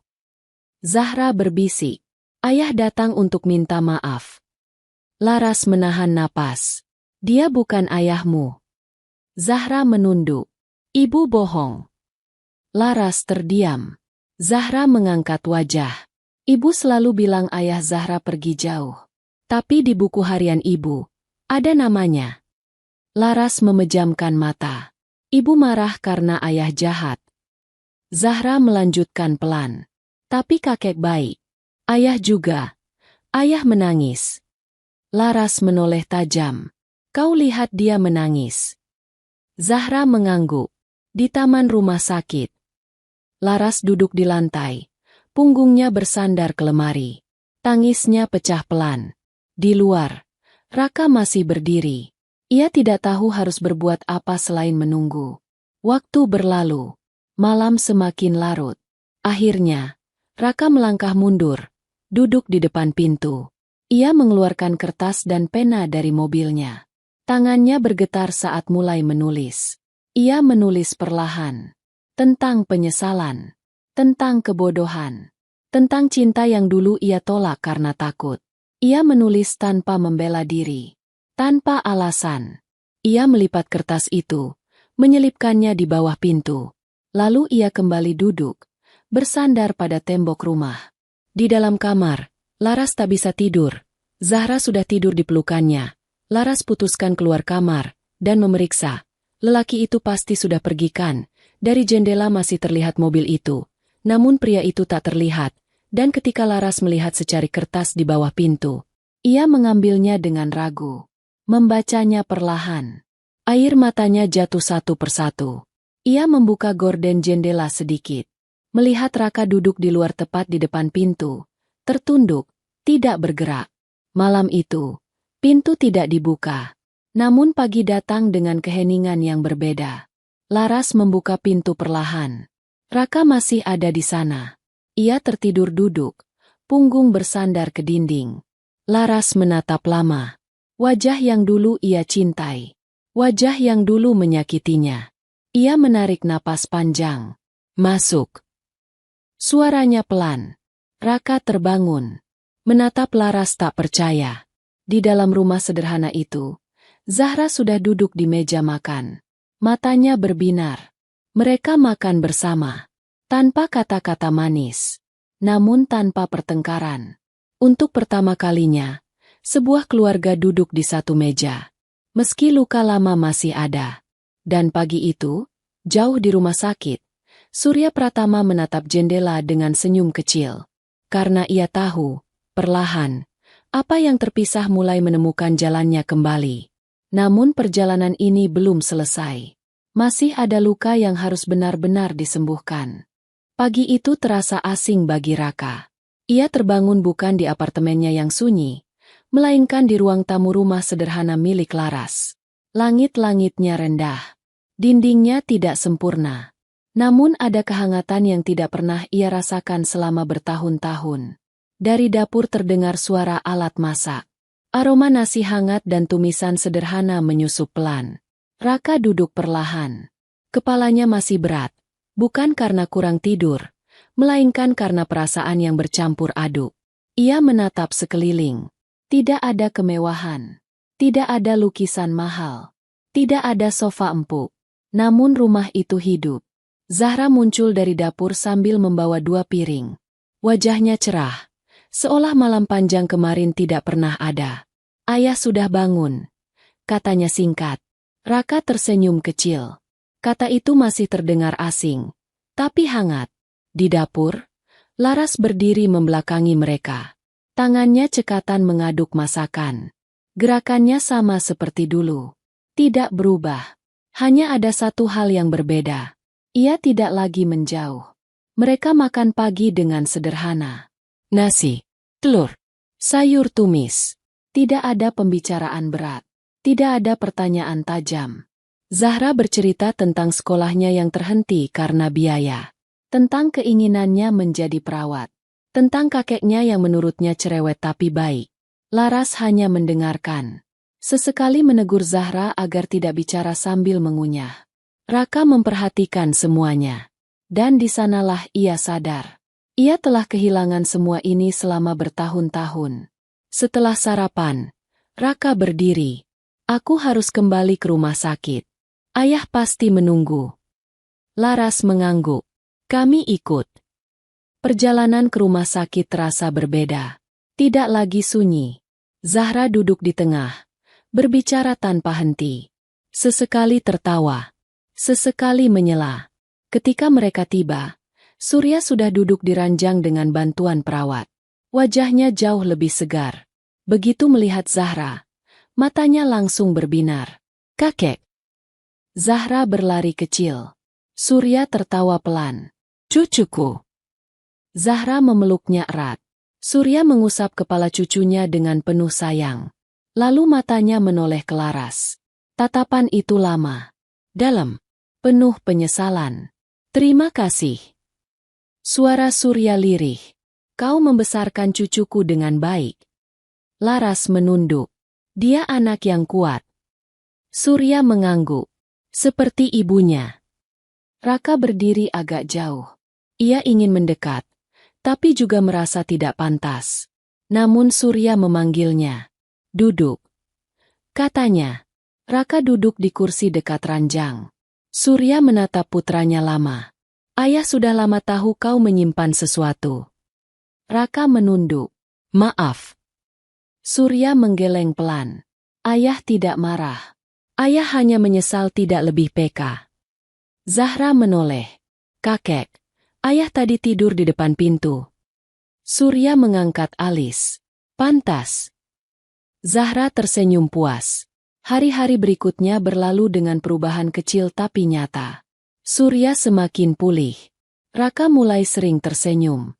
Laras mulai bicara tanpa jarak. Ada momen canggung. Ada diam yang panjang. Namun tidak ada lagi penolakan. Suatu sore, Raka duduk bersama Zahra di taman rumah sakit. Mereka memakan es krim. Ayah. Zahra berkata pelan. Ayah dulu kenapa pergi? Raka terdiam. Karena ayah takut. Zahra mengangguk. Sekarang jangan takut lagi. Raka tersenyum. Ayah janji. Zahra menyodorkan sendok es krimnya. Kalau janji, makan. Raka tertawa kecil. Ia memakan es krim itu. Tangannya belepotan. Zahra tertawa terbahak. Ayah ceroboh. Raka mengusap tangan. Ayah sedang belajar. Di kantor, Raka mulai kembali memimpin. Namun kali ini dengan wajah berbeda. Lebih sabar. Lebih hangat. Para karyawan menyadarinya. Meski tidak berani bertanya. Di rumah sederhana itu, malam-malam diisi dengan obrolan ringan. Kadang tawa. Kadang kenangan lama yang diceritakan ulang dengan hati-hati. Suatu malam, Laras berkata pelan. Zahra ingin sekolah lagi. Raka mengangguk. Dia akan sekolah. Setinggi apapun yang dia mau. Laras menatapnya lama. Aku tidak minta apa-apa. Raka tersenyum. Aku tahu. Tapi aku ingin. Zahra melonjak senang. Di balik semua itu, satu hal masih menggantung. Pernikahan. Dan luka yang belum sepenuhnya sembuh. Namun waktu tidak lagi berjalan dengan tekanan. Ia berjalan dengan harapan. Dan di mata Surya, semua ini adalah keajaiban kecil yang ia tunggu sepanjang hidupnya. Perjalanan mereka belum selesai. Namun kini, mereka berjalan bersama. Pagi itu, rumah sederhana milik Laras kembali hidup lebih awal dari biasanya. Ayam berkokok di kejauhan. Udara masih dingin. Dan Zahra sudah bangun lebih dulu. Duduk di lantai ruang tamu sambil membuka buku lama yang sampulnya sudah kusam. Raka memperhatikannya dari pintu dapur. Anak itu tampak serius. Alisnya berkerut. Bibirnya bergerak pelan membaca dalam hati. Kamu belajar? Raka bertanya. Zahra mengangguk tanpa menoleh. Kalau mau sekolah lagi, Zahra harus ingat pelajaran. Raka tersenyum kecil. Ayah carikan sekolah yang bagus. Zahra menoleh cepat. Sekolah biasa juga tidak apa-apa. Jawaban itu membuat Raka terdiam sesaat. Bukan karena menolak, tapi karena sadar. Anak ini tumbuh dengan menahan keinginan. Bukan karena tidak mampu bermimpi, tapi karena terbiasa mengalah. Laras keluar dari kamar membawa sapu. Zahra, jangan duduk di lantai. Masuk angin. Zahra berdiri patuh. Raka memperhatikan Laras. Gerakannya tetap sama seperti dulu. Nada suaranya tegas. Namun kini, tidak lagi dingin. Pagi ini aku harus ke kantor. Raka berkata pelan. Ada rapat penting. Laras mengangguk. Ayahmu di rumah sakit. Aku ke sana setelah rapat. Raka menjawab. Zahra menatap Raka. Ayah jangan lupa jemput Zahra nanti. Raka terkejut kecil. Jemput. Iya. Zahra berkata ringan. Zahra mau lihat sekolah. Raka tertawa kecil. Baik. Hari itu, Raka kembali ke gedung perusahaan dengan perasaan yang berbeda. Langkahnya tetap tegas. Tapi pikirannya tidak lagi kosong. Setiap angka di layar, setiap laporan, setiap suara di ruang rapat, kini terasa seperti bagian dari hidup yang harus ia jaga, bukan sekadar ia kuasai. Namun tidak semua orang menyambut perubahan itu dengan tenang. Di sudut ruang rapat, seorang pria paruh baya memperhatikan Raka dengan sorot mata yang tidak biasa. Namanya Arman Wijaya, salah satu direktur lama yang selama ini selalu setia di sisi Surya. Pak Raka. Arman membuka suara setelah rapat selesai. Boleh bicara sebentar? Raka mengangguk. Mereka keluar dari ruang rapat menuju balkon kecil. Ayah Anda sudah sadar. Arman berkata pelan. Itu kabar baik. Terima kasih. Raka menjawab singkat. Arman menatapnya lama. Tapi ada kabar lain yang beredar. Raka menoleh. Tentang seorang gadis. Arman menahan kata-katanya. Katanya cucu Tuan Surya. Raka menghela napas. Itu urusan keluarga. Arman tersenyum tipis. Di perusahaan sebesar ini, urusan keluarga bisa menjadi urusan banyak orang. Raka menatap Arman tajam. Aku tahu apa yang aku lakukan. Arman mengangguk pelan. Saya hanya mengingatkan. Banyak mata yang mengamati. Kalimat itu tertinggal di kepala Raka. Sore hari, Raka menepati janjinya. Ia menjemput Zahra. Zahra keluar dari rumah dengan tas kecil pinjaman. Wajahnya cerah. Laras berdiri di teras, memerhatikan dengan ekspresi campur aduk. Jangan pulang malam. Laras berkata. Tidak. Raka menjawab cepat. Mereka mengunjungi beberapa sekolah. Zahra memperhatikan setiap ruang kelas dengan mata berbinar. Ia bertanya banyak hal. Tentang pelajaran. Tentang seragam. Tentang perpustakaan. Di salah satu sekolah, Zahra berhenti lama di depan papan pengumuman. Kenapa berhenti? Raka bertanya. Zahra menunjuk foto kelulusan.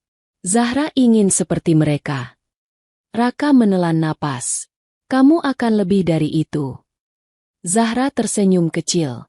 Jangan janji berlebihan. Raka tertawa. Baik. Saat matahari mulai turun, mereka kembali ke rumah sakit. Surya sedang duduk di kursi roda, ditemani perawat. Begitu melihat Zahra, Surya langsung membuka tangan. Cucuku. Zahra berlari kecil. Kakek jangan berdiri. Surya tertawa. Kakek kuat. Malam itu, mereka bertiga makan bersama di ruang rawat. Suasananya hangat. Zahra bercerita tentang sekolah. Surya menimpali dengan komentar jenaka.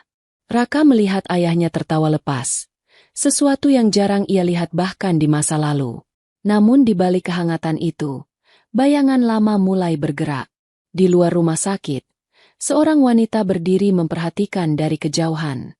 Pakaiannya rapi, rambutnya terawat, matanya tajam.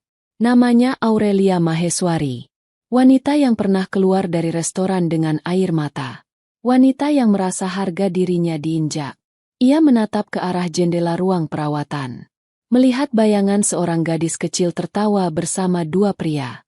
Tangannya mengepal. Jadi ini alasannya. Gumamnya. Malam semakin larut. Raka mengantar Zahra pulang lebih dulu. Saat mobil berhenti di depan rumah, Zahra tidak langsung turun. Ayah. Zahra berkata pelan.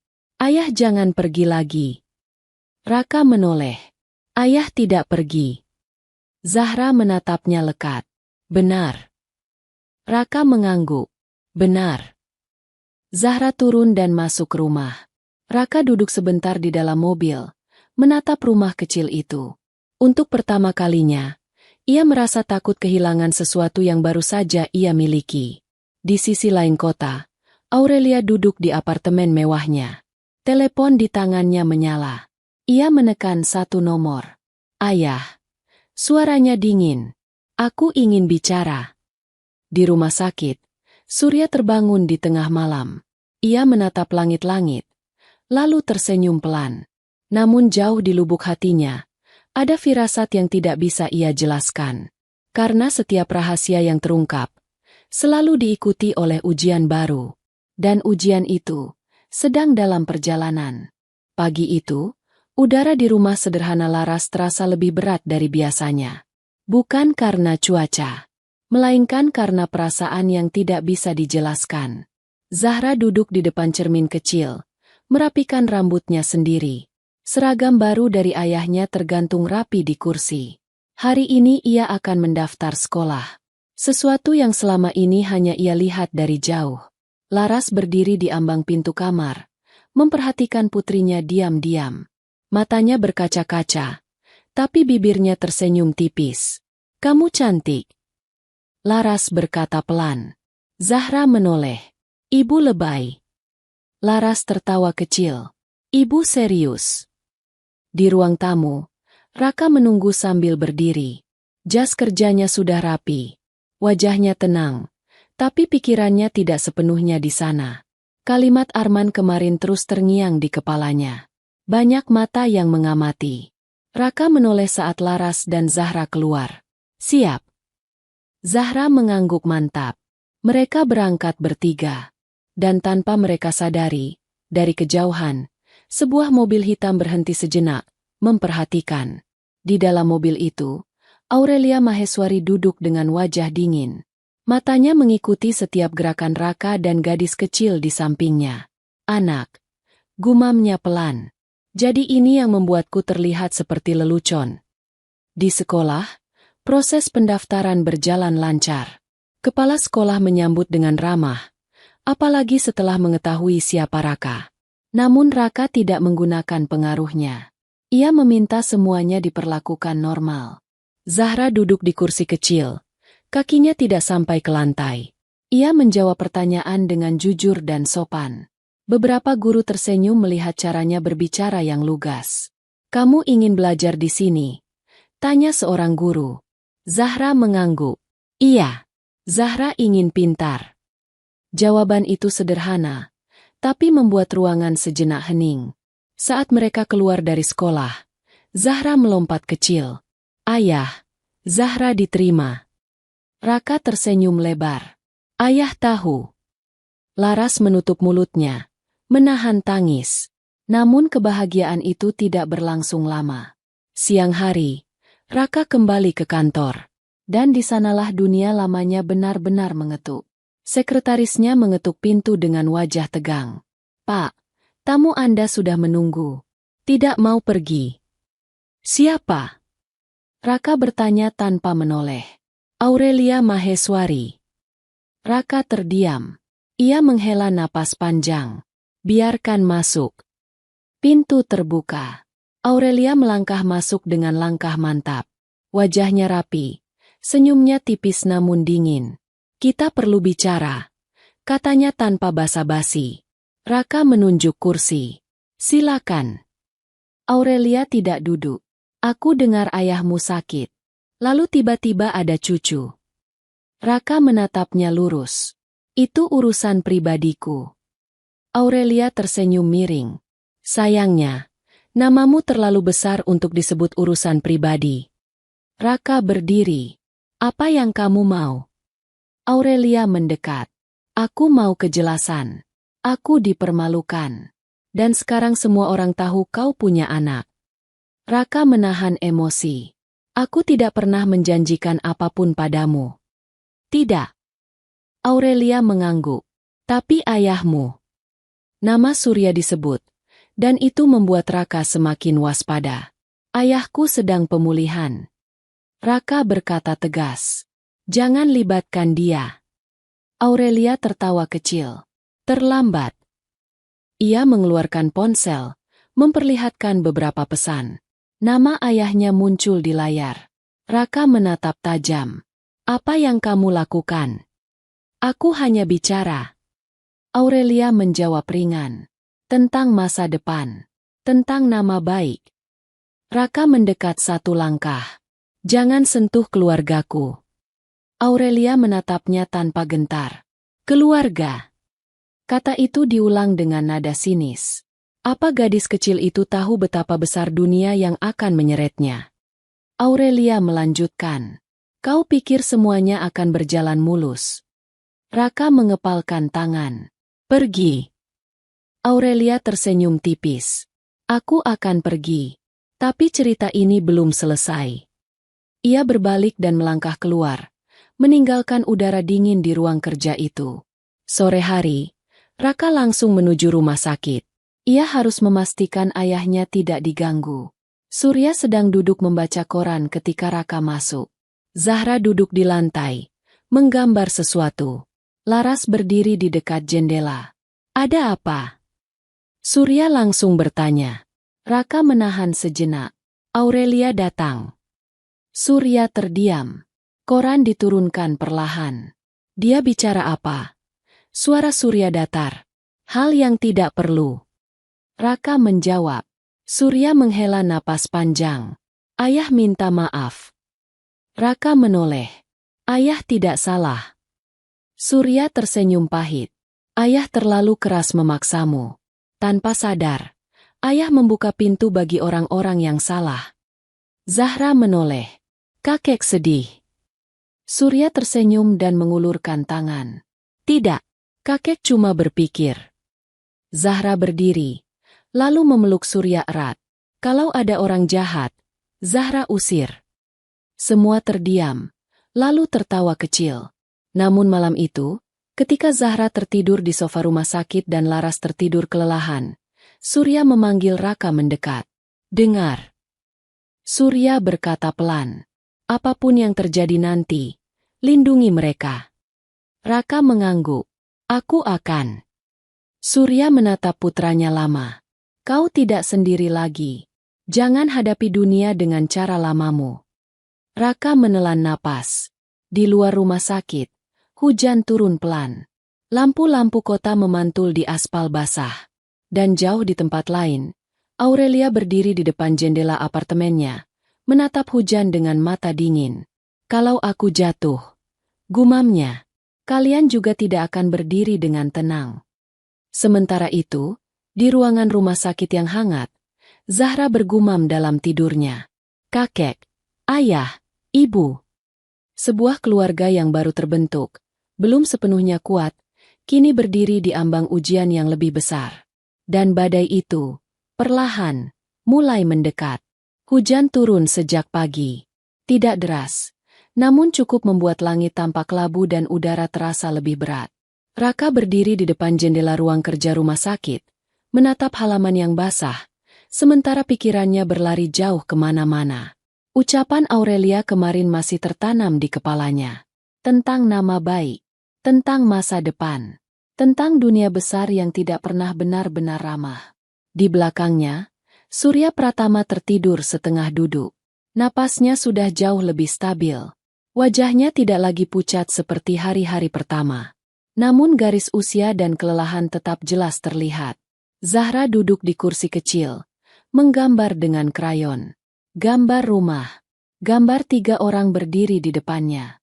Di atasnya, matahari besar tersenyum. Raka menoleh. Itu siapa saja? Zahra menjawab tanpa mengangkat kepala. Ayah, ibu, kakek. Raka terdiam. Ia berjalan mendekat dan berlutut di samping Zahra. Zahra. Suaranya pelan. Kalau nanti ada orang yang bicara tidak baik tentang ayah, kamu jangan takut. Zahra berhenti menggambar. Ia menatap Raka lama. Ayah takut. Raka tersenyum kecil. Sedikit.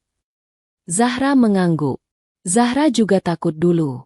Tapi ibu bilang, orang yang benar tidak boleh lari. Kalimat itu menampar Raka dengan lembut. Ia tahu, Laras mendidik anaknya dengan luka yang sama yang pernah ia buat. Ponsel Raka bergetar. Nama Arman Wijaya muncul di layar. Raka mengangkat panggilan. Ya. Pak Raka. Suara Arman terdengar lebih serius dari biasanya. Kita perlu bicara. Sekarang. Raka menghela napas. Di mana? Di kantor. Ada beberapa pemegang saham yang mulai bertanya. Raka menutup mata sesaat. Aku ke sana. Ia mematikan sambungan. Lalu menoleh ke Laras yang baru masuk membawa termos kecil. Aku harus ke kantor. Raka berkata. Laras menatapnya, seolah sudah tahu. Hati-hati. Raka mengangguk. Jaga Zahra. Zahra menoleh. Ayah jangan lama-lama. Raka tersenyum. Ayah kembali. Gedung perusahaan tampak sama megahnya seperti biasa. Namun suasananya berbeda. Di ruang rapat besar, beberapa pria dan wanita duduk dengan wajah serius. Arman berdiri di ujung meja. Begitu Raka masuk, semua mata tertuju padanya. Kita mulai. Arman berkata. Seorang pria berkacamata membuka pembicaraan. Kami mendapat kabar tidak resmi tentang cucu Tuan Surya. Raka duduk dengan tenang. Itu benar. Ruangan bergemuruh pelan. Kenapa baru sekarang? Pria lain bertanya. Raka menatap satu persatu wajah di depannya. Karena aku baru tahu. Beberapa orang saling pandang. Dan ibu anak itu. Seseorang menyela. Siapa? Raka menjawab tanpa ragu. Perempuan yang dulu aku sakiti. Suasana hening. Arman menghela napas pelan. Pak Raka tidak berusaha menutupinya. Tidak. Raka menggeleng. Aku tidak akan bersembunyi. Beberapa orang tampak tidak puas. Namun ada juga yang terlihat lega. Perusahaan tidak akan terguncang karena ini. Raka melanjutkan. Yang terguncang hanya egoku di masa lalu. Kata-kata itu tidak diplomatis. Namun jujur. Rapat berakhir dengan keputusan yang belum sepenuhnya bulat. Tapi satu hal jelas. Tidak ada lagi ruang untuk berbohong. Sore hari, Raka kembali ke rumah sakit. Langkahnya cepat. Begitu pintu terbuka, ia melihat Zahra tertawa kecil. Surya sedang mengajari Zahra bermain catur dengan bidak yang diambil dari papan kecil di samping ranjang. Kakek curang. Zahra protes. Surya tertawa. Strategi. Raka tersenyum. Namun senyum itu memudar ketika melihat Laras duduk diam di sudut ruangan, memegang ponsel. Ada apa? Raka mendekat. Laras mengangkat wajah. Matanya gelisah. Ada orang datang ke rumah tadi. Raka menegang. Siapa? Seorang wanita. Laras berkata pelan. Rapi. Bicara halus. Mengaku kenalmu. Zahra menoleh. Wanita itu menatap Zahra aneh. Raka mengepalkan tangan. Aurelia. Laras mengangguk. Dia bilang Zahra akan terseret masalah. Dia menyarankan Zahra tinggal jauh darimu. Surya yang mendengar itu langsung menegakkan badan. Kurang ajar. Zahra menatap Raka. Ayah, Zahra salah. Raka langsung berlutut. Tidak, tidak ada yang salah denganmu. Zahra menggigit bibir. Wanita itu bilang ayah akan meninggalkan Zahra lagi. Kalimat itu menusuk lebih dalam dari ancaman apapun. Raka memeluk Zahra erat. Dengar ayah. Tidak ada siapapun yang bisa memisahkan kita. Surya mengangguk tegas. Selama kakek hidup, cucuku tidak akan diusik. Laras menatap Raka dengan mata berkaca-kaca. Aku tidak mau Zahra terluka lagi. Raka menatap Laras penuh tekad. Aku akan berdiri di depan, bukan di belakang. Malam itu, Raka mengambil keputusan yang tidak pernah ia bayangkan sebelumnya. Keesokan paginya, ia menggelar konferensi pers. Ruangan dipenuhi wartawan. Kamera menyala. Lampu menyilaukan. Raka berdiri di podium dengan wajah tenang. Tidak ada naskah di tangannya. Aku ingin menyampaikan satu hal, katanya. Suara kamera berbunyi beruntun. Aku memang punya seorang anak. Raka melanjutkan. Namanya Zahra. Beberapa wartawan terkejut. Aku tidak tahu keberadaannya selama ini karena kesalahan besar di masa laluku. Kesalahan itu milikku sepenuhnya. Suasana hening. Ayahku, Surya Pratama, saat ini sedang pemulihan. Dan justru dalam kondisi itulah aku diberi kesempatan kedua. Raka menatap lurus ke kamera. Aku tidak meminta simpati. Aku hanya meminta satu hal. Jangan seret anakku dalam urusan apapun. Konferensi itu meledak menjadi pemberitaan besar. Ada yang memuji kejujuran. Ada yang mencibir. Ada yang memihak. Ada yang menyerang. Namun Raka tidak mundur. Sore harinya, ia kembali ke rumah sakit. Zahra langsung berlari memeluknya. Ayah di televisi. Zahra berkata bangga. Raka tertawa kecil. Iya. Surya menatap putranya dengan mata berkaca-kaca. Kau akhirnya berdiri sebagai ayah. Raka menunduk. Terlambat, tapi tidak lagi lari. Namun di balik semua itu, satu hal masih tertinggal. Laras berdiri di jendela, menatap keluar. Wajahnya tenang, tapi pikirannya tidak. Karena meski Raka sudah berdiri di depan dunia, ada satu luka yang belum benar-benar sembuh. Dan keputusan terakhir masih menunggu di depan. Satu langkah lagi, satu pertemuan lagi, sebelum semuanya benar-benar selesai. Pagi itu rumah sakit terasa lebih tenang dari hari-hari sebelumnya. Hujan sudah berhenti sejak subuh, menyisakan udara segar dan cahaya matahari lembut yang menembus jendela besar ruang perawatan kelas atas. Tirai putih bergoyang pelan tertiup angin dari celah jendela yang sedikit terbuka. Surya Pratama duduk bersandar di ranjang, mengenakan kemeja pasien berwarna pucat. Wajahnya terlihat jauh lebih segar. Tidak lagi seperti pria yang beberapa hari lalu terbaring tak berdaya. Di tangannya, koran pagi terlipat rapi, namun matanya tidak benar-benar membaca. Ia menunggu. Di sofa kecil dekat jendela, Zahra duduk sambil menggoyangkan kaki. Rambutnya kini disisir rapi, bajunya bersih dan sederhana. Di tangannya ada apel yang sudah dipotong kecil-kecil. Sesekali ia menusuk potongan apel dengan garpu plastik, lalu menyodorkannya ke mulut Surya. "Kakek jangan banyak mikir," Zahra berkata datar. "Dokter bilang kakek harus senang." Surya tersenyum.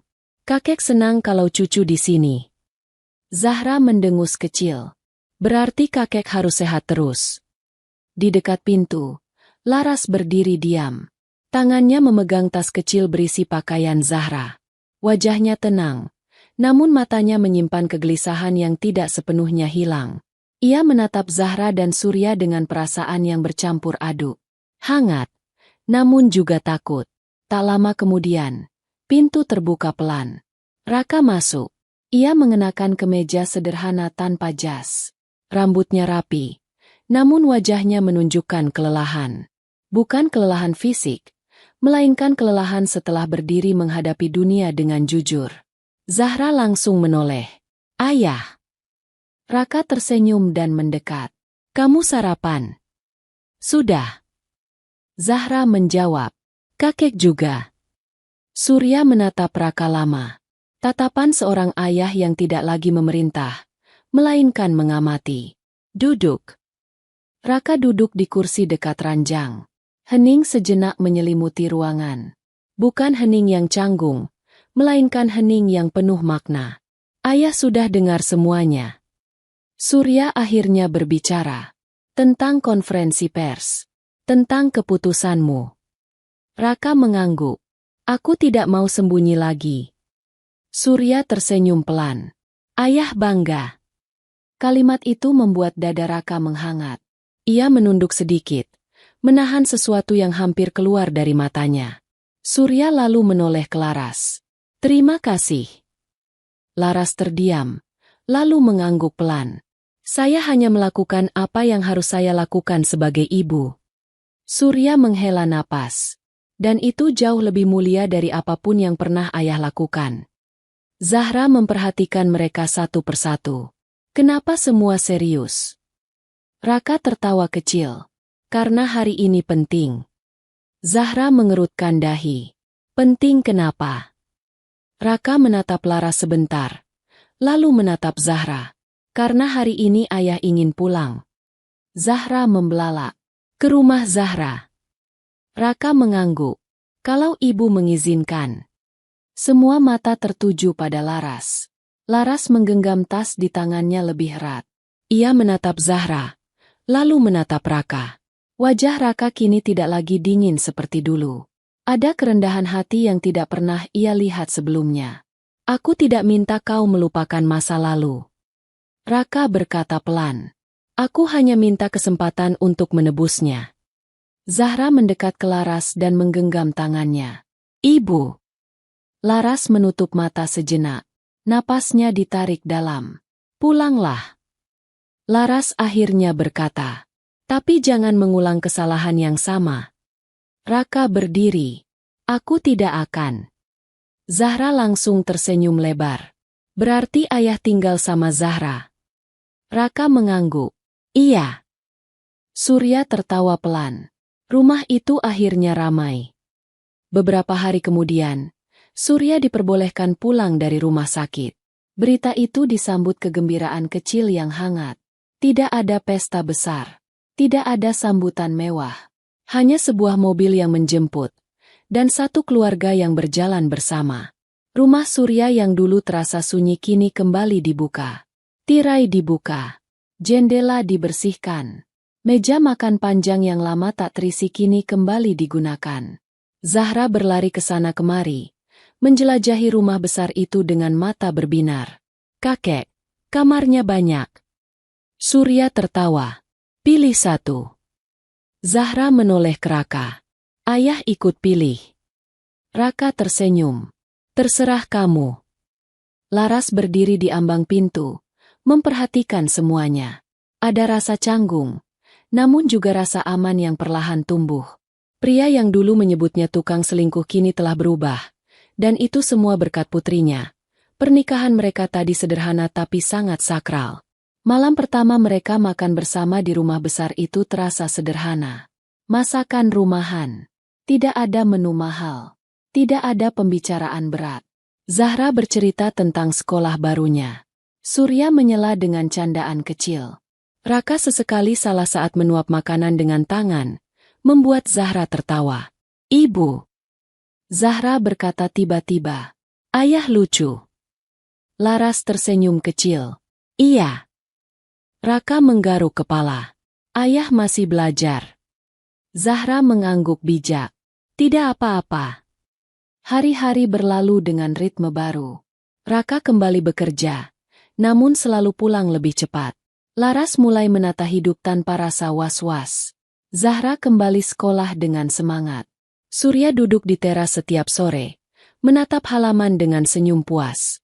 Suatu sore, Zahra berlari masuk rumah dengan napas terengah. Kakek. Surya menoleh. Kenapa? Zahra tersenyum lebar. Guru bilang Zahra pintar. Surya tertawa bangga. Memang. Zahra lalu menoleh ke Raka. Ayah. Raka menatapnya. Iya. Zahra mendekat dan berkata dengan suara lantang, seolah mengulang sesuatu yang sangat berarti baginya. Bangun kakek, cucumu datang. Semua terdiam sejenak. Surya menatap Zahra dengan mata berkaca-kaca. Raka menoleh ke Laras, dan Laras tersenyum sambil mengusap sudut matanya. Kalimat sederhana itu kembali terucap. Namun kali ini bukan di ruang rumah sakit. Bukan di tengah kepanikan. Melainkan di rumah yang penuh cahaya. Di sana, seorang kakek yang hampir kehilangan segalanya kini duduk dikelilingi keluarganya. Seorang ayah yang dulu lari kini memilih tinggal. Dan seorang gadis kecil yang datang dengan pakaian lusuh kini menjadi pusat dari semuanya. Tidak ada lagi teriakan panik. Tidak ada lagi ketakutan akan kehilangan. Yang tersisa hanyalah satu hal. Keluarga yang akhirnya utuh. Beberapa bulan setelah semua kegaduhan itu berlalu, rumah besar Surya Pratama kembali menemukan iramanya sendiri. Tidak lagi sunyi. Tidak lagi terasa kosong. Pagi itu cahaya matahari masuk lembut melalui jendela kamar Surya. Tirai putih bergoyang pelan. Udara segar mengalir tanpa beban. Surya duduk di kursi dekat jendela, mengenakan kemeja rumah berwarna terang. Tubuhnya tegap.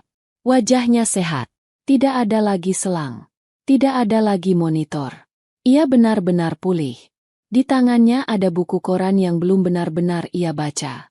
Karena sejak beberapa minggu terakhir, perhatiannya selalu mudah teralihkan oleh suara langkah kecil yang berlari-lari di rumah. Dan pagi itu, suara itu datang lagi. Langkah cepat. Pintu dibuka tanpa mengetuk. Kakek.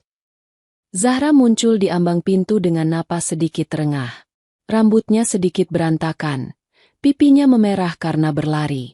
Matanya berbinar seolah membawa rahasia besar yang tidak sabar untuk dibagikan. Surya menoleh dan tersenyum. Pelan-pelan. Kakek tidak kemana-mana. Zahra mendekat cepat. Lalu memanjat ke atas ranjang dan duduk sangat dekat.